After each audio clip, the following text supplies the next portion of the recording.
WFOV 92.1 community radio station.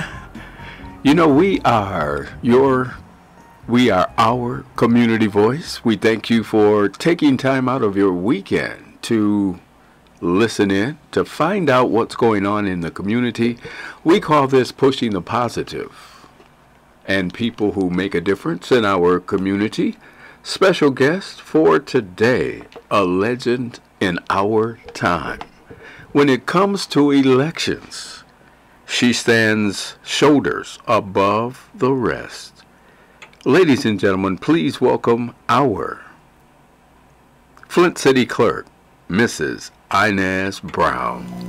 Thank you, Dr. Bell. I'm so honored to be here, and I'm honored that you would ask me to be here with you today. It's an honor to be in your presence with all of your community activism, with everything that you've done down throughout my lifetime. Thank you. Working for a previous senator, Yes. Working with the Small Business Administration, Yes. and the list goes on and on. But today we're here to talk about Tuesday, November 6th, Election Day. That's correct. Mm-hmm. And for today we have a short window with you, but we will have you back at a later date. Promise?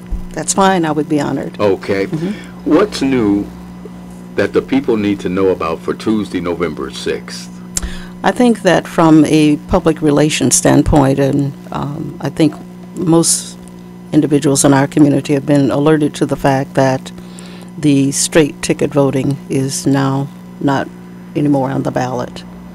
And in that regard, I've been going throughout the community trying to educate some of the church members and others so that they can educate others to what the ballot would look like, so that when people go to the polls, they're not frightened by the ballot, and they know that in order to vote for a particular individual, they will have to go through and color in each person they would want to vote for, and not just a straight ticket. Okay? Or if they want to mix the ticket, they can do that as well. But I know that in our community, just to be honest, people do straight tickets. Yeah. And so we don't want them to be frightened or surprised by that. And so, as I mentioned, I've been in the community ever since this happened, just trying to educate and help. Not from a partisan standpoint, but just from the standpoint of being sure that the voters in our community are adequately taken care of. Now, you can vote straight ticket, but it has to be manually. It has to be manually done, colored in the rectangle in black or blue ink. Okay. Yes, for each of the candidates in that particular party.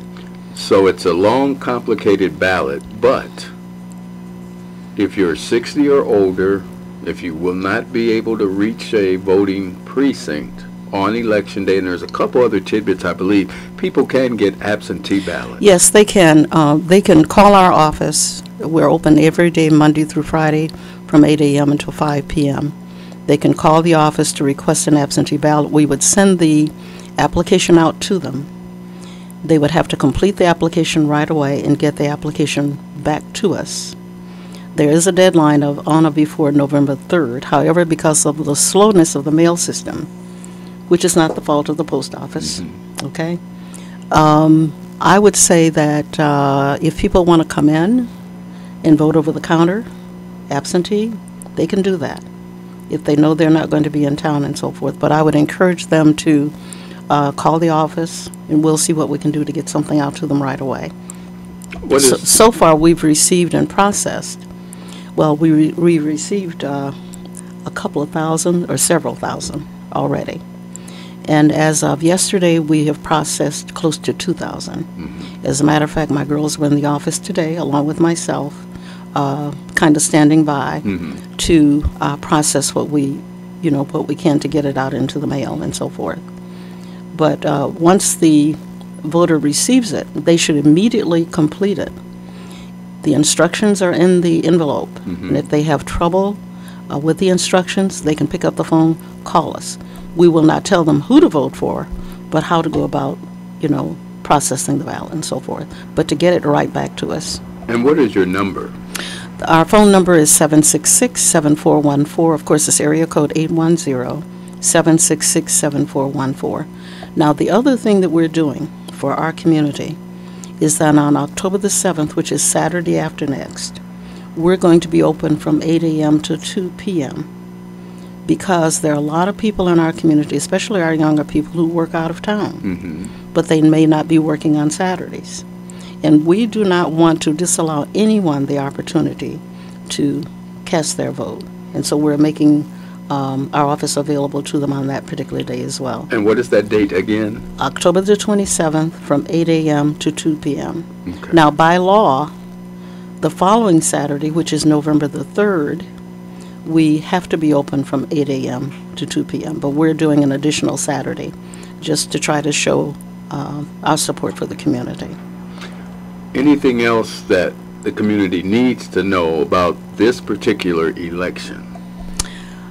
Well, I think that for those individuals who will go to the polls, I want to harken back to the 1960s, which is my era. When we went to the polling site and we saw a line, it was time for celebration because there was a long line. So I'm saying to those people who go to the polls now, because of the length of the ballot, do not be frightened by the length of the lines and say, oh, I don't want to be here. Go through the process anyway. And we will do all that we can to expedite the process, but we cannot, once a person goes into the booth, it's going to take them some time to complete the ballot. And all we're saying to our voters is, please be patient. Please hearken back to the 1960s, when those of us who came along back in those days were very happy when we saw a long line. Okay? It's a new day in our community. Without a doubt. It's a new day in our state. It's a new day in our country. And our world is changing. And I think people have to be aware of that.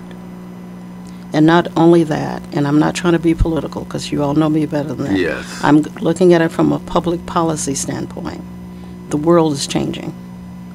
And so therefore, at the local level, we should be very mindful of that and stay in tune with what's really going on. On November 6th, Tuesday, how early do the polls open? We open promptly at 7 a.m. and we close at 8 p.m. However, those people that are in line at 8 p.m. will still be processed. We have 61 precincts in the city of Flint. Most of our precincts are co-located in buildings near the neighborhoods where people are registered, for their voting.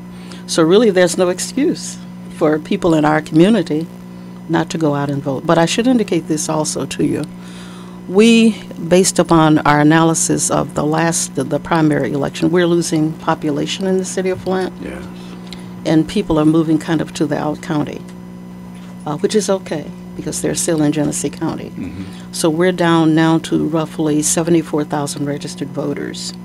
However, with the registered voters the voters who registered for this particular election, and we're still processing those applications, I'm sure that number will go up some, but I'm not sure how far. But I should indicate to those individuals who did register to vote for this election, please go out and vote. What I'm finding in the surveys that I've done in the past is that when people register to vote, they don't always go out to vote. Right. But the reason you're registering is to go out to vote. And I would implore at this point that if you register to vote for the November 3rd election, please go out to vote. I should also indicate that with the registrations that we're now processing, they will receive voter identification cards prior to the November 6th election so that they will know exactly where their precinct is located. Okay? Yes. Let us get your number again. Area code 810-766-7414. With a lot of different nuances to elections recently, we find that a lot of our voters may encounter challengers and such. If they are challenged, how are they supposed to handle that? If there's a challenge, then it's up to the chairperson of that particular precinct to question the challenger.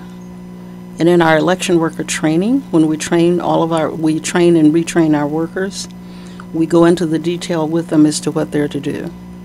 But what happens is that even though if a person is challenged, they are still given a 10% of the time, but on the back of the ballot, it's marked challenged, so that when they go through the process of a recount or recanvassing or whatever, we know precisely what happened. And of course, that's indicated on the person's record.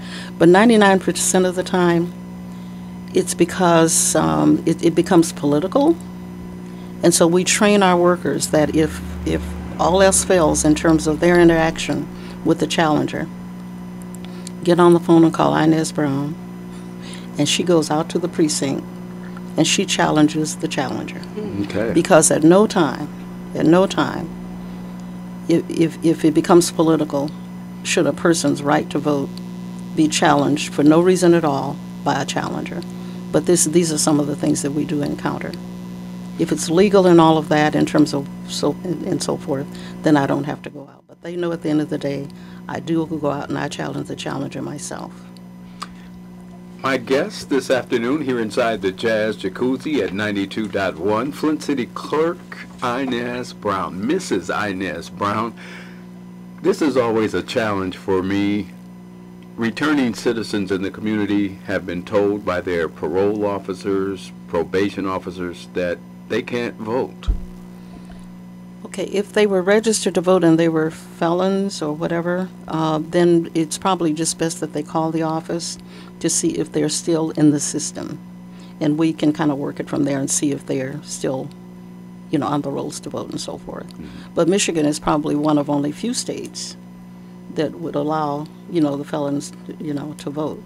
And I understand from a national standpoint that that's being worked on legislatively to give everybody the opportunity once they're out. But Michigan, thank God, even though I don't agree with all the Michigan election laws, yes, and I'm sure you know that, this particular one is one of our pieces of legislation in the state of Michigan. But just call the office. That's all they need to do. Okay. How would you encourage our voting population to prepare for this ballot? Well, just pick up the phone and call us if they'd like. But I would say that there are a lot of nonprofit organizations throughout our city that are already engaged in trying to reach out to the community. So I think that the A. Philip Randolph Group, NAACP, the concerned pastors, and some of the other individual ministers are already working, because I've already met with some of them and they're already engaged in some of this. So when in doubt, just pick up the phone and call one of those particular organizations, as well as if you can't reach them, call our office. I want to thank you for coming in. Our time is coming to an end for this particular interview. We will have you back. Okay. Is there something you want to leave the people with this afternoon? Yes, I do. I want to say this, that people gave their lives to give us all this opportunity to get out and vote. And for them to give their lives, and for the low voter turnout in our community, in our state, and our nation, don't let it appear as though they gave their lives for nothing. But because sometimes that's how it comes through to me. And having lived through those days, I would say, please get out to vote on November the 6th. Your phone number again? 766-7414. My special guest for today, Flint City Clerk Mrs. Inez Brown, and she will return at a later date for more conversation in the community about voting. Voting is not only a right, it's also your responsibility. We now return you to the Jazz Jacuzzi here at 92.1 WFOV.